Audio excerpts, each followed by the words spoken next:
What's up? This is Steve with Steve Snaketuary. I'm here at Caddo Fire District 4 with some of the people that responded to the fire the other day with the snake. And we want to talk about a few things. And so first of all, guys, you guys got the call for the fire, correct?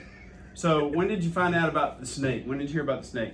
Well, our captain that's not here today, Conveniently, he was in another room with another firefighter who's not currently in the video because he doesn't do snakes. And then he left the room that the captain was in because of it? because of the snake. And so we're about an hour, probably 30, 40 minutes into the fire, and we found out that the snake was in there, and he come busting out the window and screaming there was a snake, and that's when he passed it out to us.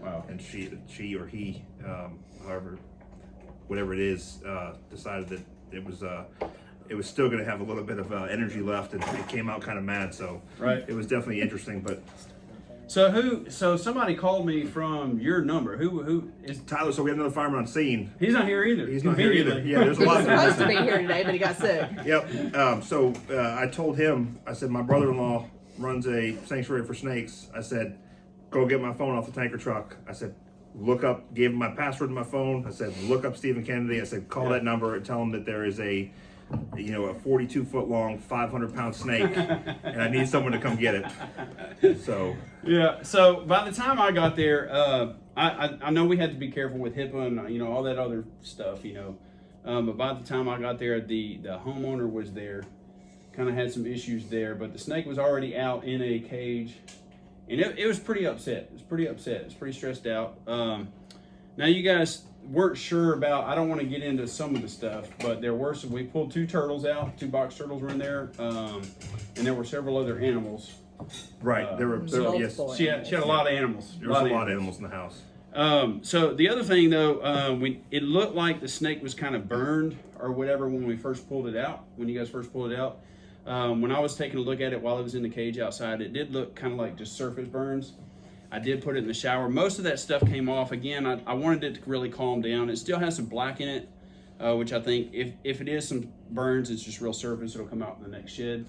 People were asking about was the smoke inhalation. So it was rubbing its face up against the cage, which is not normal unless they're going into sheds. So it was probably irritated from the smoke inhalation.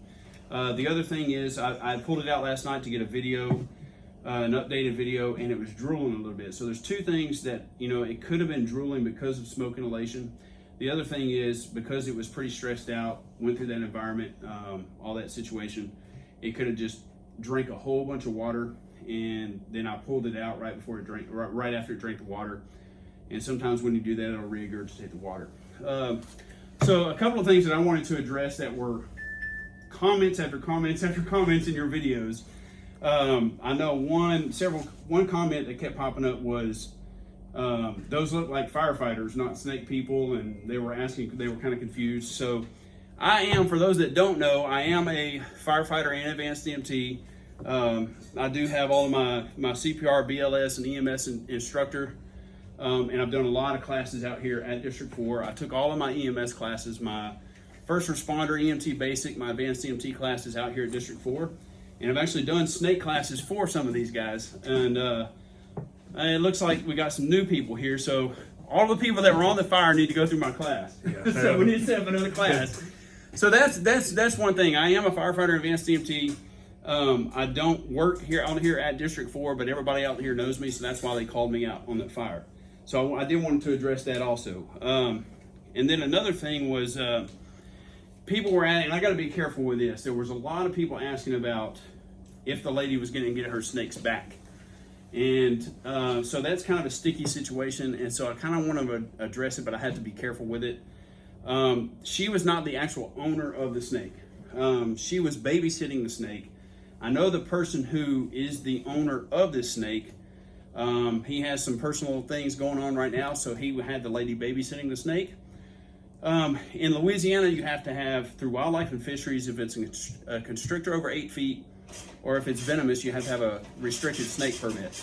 And then also in Caddo Parish, you got a call?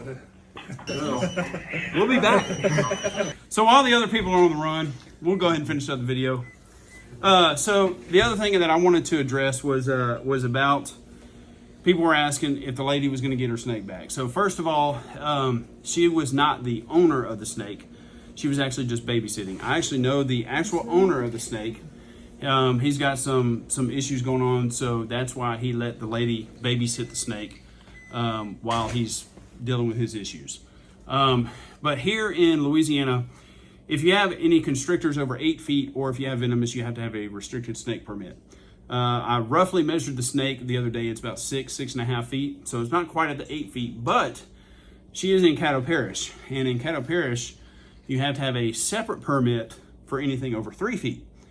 And she does not have the permit. So she actually can't get the snake back unless she gets a permit or the original owner gets it back. And like I said, he's dealing with some things right now. So I am going to be the official owner of the snake for a little while, kind of babysitting until the other guy gets his stuff situated. So that's two of the main issues that I wanted to address.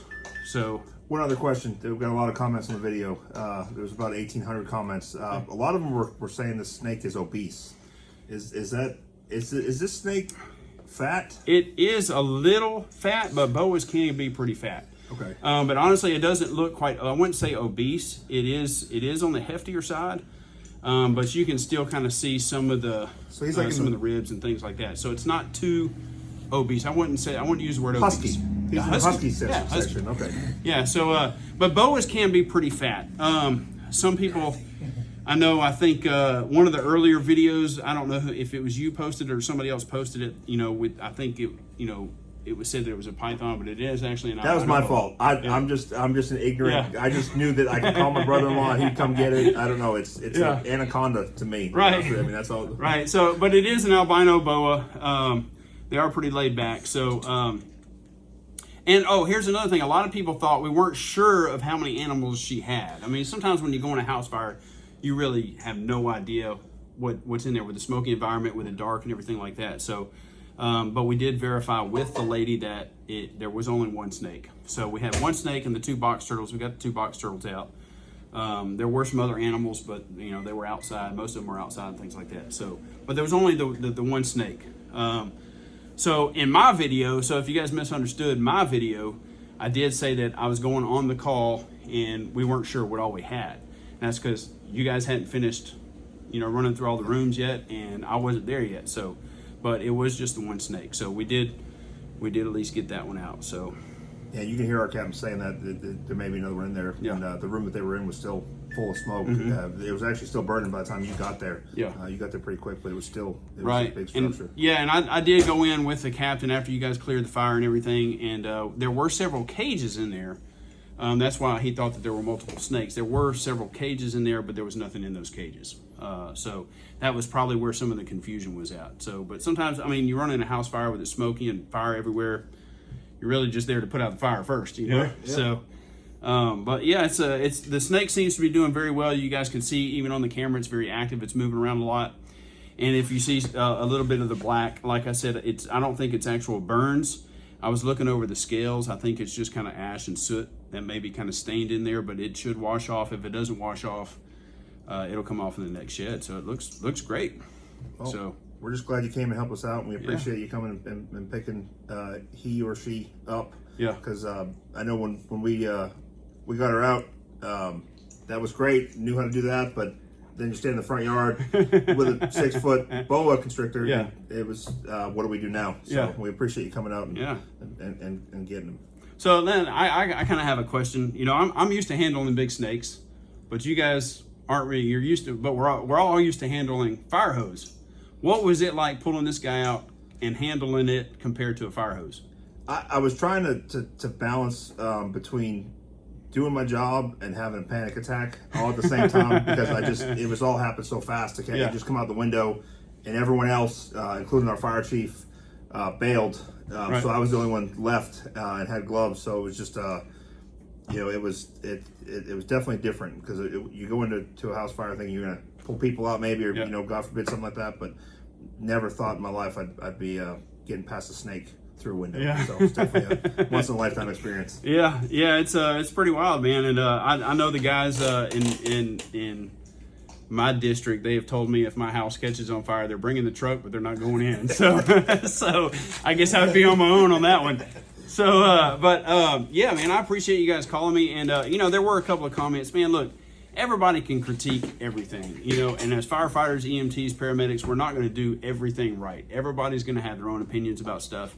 And there were a couple of comments about how things were done, but unless you're there on scene actually doing it, man, you can't really critique that kind of stuff. It's all dynamic. We had limited manpower. I mean, it was, we've been dealing with the tornado that just happened a couple days prior. So it was just a real fluid situation. Yeah. So, and I mean, everything could be kind of hectic. You had people working on the backside of the house still putting out fire when you guys were trying to pass the animals outside. So, I mean, there's a lot going on. And so you really can't, unless you're actually there on scene, you can't really critique little things. There were some really small critiques in some of the comments. Right. So and with the limited manpower, I mean, we had 6 people that were actually on duty, from 2 different fire stations going, and they did a good job, with everything that they were supposed to do. And so there's just a lot that can change. So it's just, the point was we got the snake out. It's still doing well, and you'll get it all the way to 100%. Yeah, awesome. Well, I appreciate you guys calling me, and glad to work with you. You just need to set up some more snake classes because you got some new people out here that need that aren't in this video that are right behind the camera that don't want to come over here. Yeah.